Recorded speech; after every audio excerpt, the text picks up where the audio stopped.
2026年1月14号，加拿大总理卡尼访华，然後第二天，加拿大外交部長阿妮塔·阿南德站在鏡頭前面，被記者貼臉追問一個挺尷尬的問題：你們之前管中國叫全球破壞性力量，現在還這麼看吧？阿南德倒是沒急眼啊，明顯是事先有所準備。我們是一個擁有新總理、新外交政策和新地緣政治環境的新政權。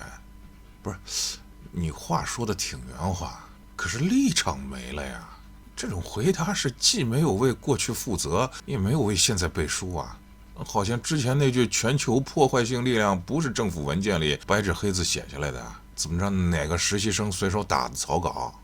你加拿大官方不是前不久才發布的印太戰略文件嗎？那清清楚楚地把中國描述成日益具有破壞性的全球大國呀，強調什麼價值觀衝突啊、制度性挑戰啊。那時候語氣之堅定，上蹿之下跳，實打實的就是華盛頓的輔助啊。怎麼現在面對同一個中國，開始拿新政府、新環境這種擋箭牌出來應付了？這不是外交成熟了，這是現實梆硬啊，砸得你不得不改口了。各種原因其實一點都不複雜，說穿了就是錢和市場。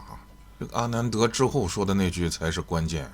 加拿大必須實現貿易夥伴多元化，並在未來10年內把非美國貿易額至少提高50%。這句話比任何外交辭令都誠實啊！加拿大对美國市场的依賴早就不是秘密，出口高度集中。一旦美國加稅威脅重談協議，這渥太華立刻就神經緊繃啊！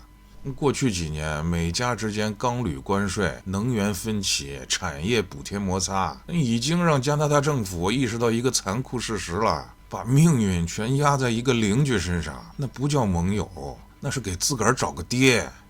然後在這個非美國貿易這張清單上繞來繞去，真正能稱得上體量、消化能力、增長潛力同時在線的國家，那過於顯而易見了吧？現實是你甭管政治氣氛緊張到什麼程度，中國怎麼着都是加拿大第2大貿易夥伴，農產品、能源、礦產、木材一樣都繞不開啊！油菜籽兒、豬肉、海產品這些具體到不能再具體的商品，背後連着的是加拿大一整條產業鏈和成千上萬的就業崗位啊！對着國內農場主和出口商喊價值觀，到了貨賣不出去，那就掂量掂量你這新政府变成前政府能花多長時間吧？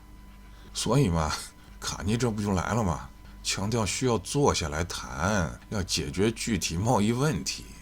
啊，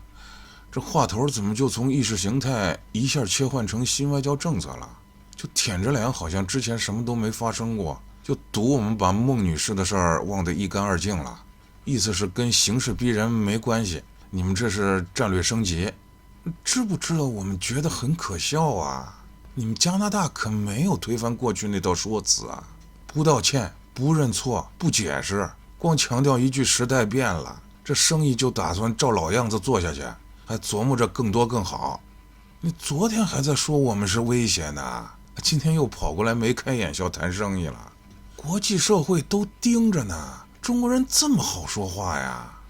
你本質上就不是想對華更友好，是赤裸裸的現實讓你服軟了。美國政策不確定性上升，全球經濟增長乏力，國內通脹和財政壓力並存，你沒有什麼空間繼續玩純口號外交了。所以現在像阿南德之流刻意避開那些破壞性力量啊、價值觀衝突啊这些詞兒的時候，不是他們突然頓悟了，打算從善入流，是這些詞兒已經不好用了，解決不了油菜籽關稅，解決不了出口去向，也解決不了對美國依賴的結構性風險。不是中國变了，也不是世界突然換規則了，是加拿大終於意識到了，把外交建立在情緒標籤和陣營口號上，成本是要自己承擔的。誰能買你的東西，誰能穩定你的經濟，誰能在關鍵時刻不掀桌子，這些才是真正決定政策走向的變量。那些口號